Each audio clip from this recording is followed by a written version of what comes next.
Hello guys, this is Matthew with another video. I actually bought a machine that I'm using to make wallets for my wallet adventure. So I wanted to show you guys what machine I bought. So come on. I would say step into my office. But you see I'm kind of a nerd. You see the Death Note back there if you guys are into anime. But like I said, I did a review on this thing right here. So let's move back. Let's move in and show you guys. So, as you can see, this is a leather press cutting machine. So to give you guys a better look, so this is it right here. So what it is, it's a leather cutting die machine. I got it from Vevor.com. The link will be in the description below. Also, if you guys like this video, leave a like, comment, and subscribe to my channel. I'm going to keep trying to make reviews on products that I bought. I got a whole bunch of stuff that I bought in the past year. So I'll be able to show you guys. So let me give you guys a close look up at this cutting machine. So this is what it looks like right here. So if you guys, let me put this down. So if you guys are familiar, all right, y'all. So speaking on this die cutting machine. So one thing always keep in mind, this die cutting machine is made out of iron. So let me move this crap out of the way.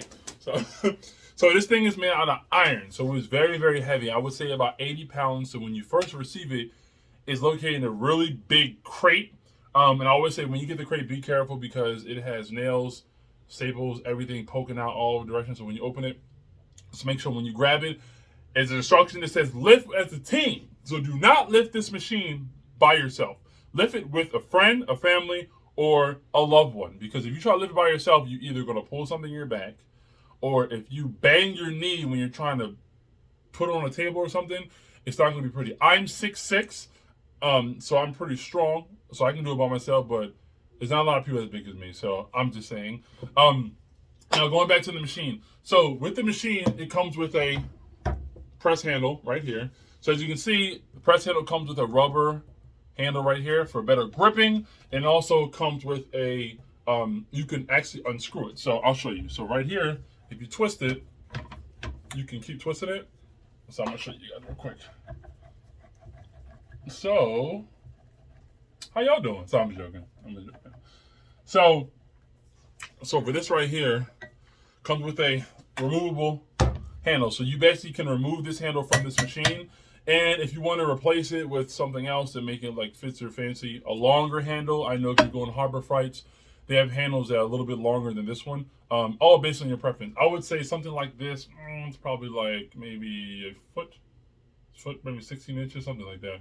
So, so this works out really, really well. So let me put it back. So another thing about this machine, now it is made overseas. So if you guys ever buy it and you change your mind and say you don't want it anymore, I would say make the decision before you buy it, because what happens is if you try to do a return, because of the weight of it, it will cost a lot of money for you to even return it back to the country.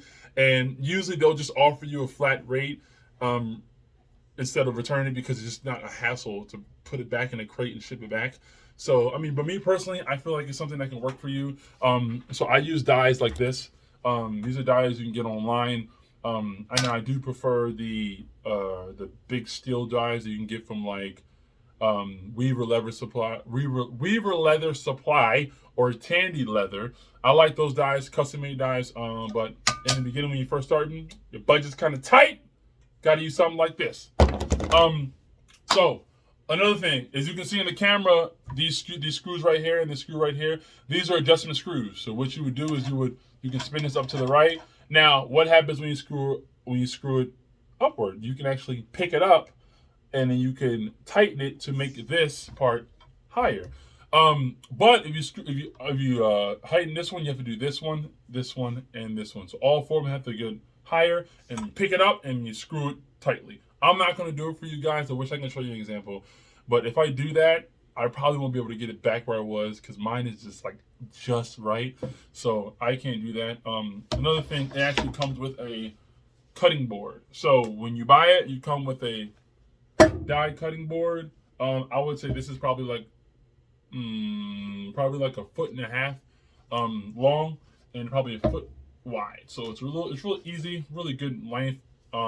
Like I said, you can cut anything from it, from passport books or anything. So for example, this is leather I have from Rocky Mountain Leather Supply. And again, leave a like, leave a comment, subscribe to my channel. I will leave a link for Vevor as well as Rocky Mountain for stuff like this. Really good leather. This is from Cedal Tannery in USA. Pretty good price. You can buy a panel, a 2-foot panel for about $41 to get started off. That's what I did. So the good news about this is that now it is, the pressure for this is really good. It's about 4 tons. So I'm sorry, not 4 tons, about 2 tons. So 2-ton pressure to cut leather, I would say probably from 1 ounce to about 4 ounces, easy. You can use this, press it down, easy. Now if you're getting to like 9 or 10, you're probably going to need to do a couple of these and use body weight, push it down. Like I said, depending on what kind of leather you are. Now, another thing I would say about this is that when you're cutting leather, because of the weight distribution of this machine, unless you have this completely tightened to the point that it is not moving, it has a little bit of issue of being like uneven. So when you push it down, this part goes down and this part goes up.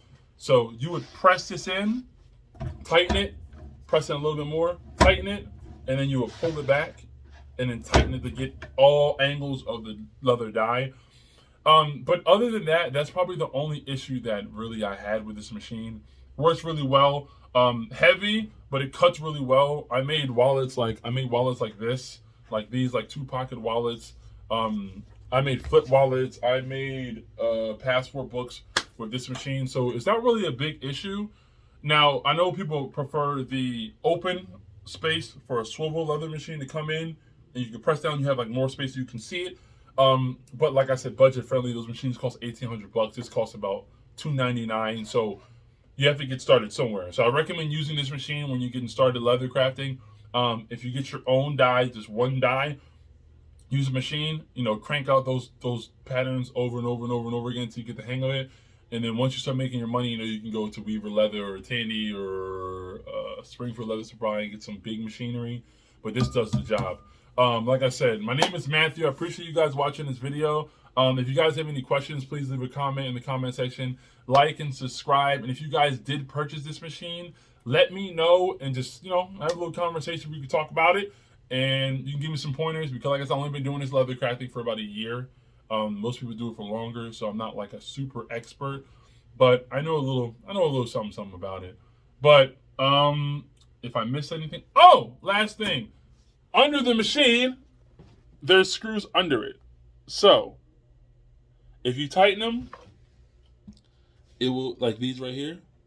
If you tighten it, you can tighten it towards the ground, or you can tighten it towards the board. If you tighten towards the board, it's locked in. If you tighten towards the ground, you can lower the machine a little bit closer to the floor. That's it. That's the last thing I forgot to tell you guys. Peace out. Again, my name is Matthew. I appreciate it, and talk to you soon.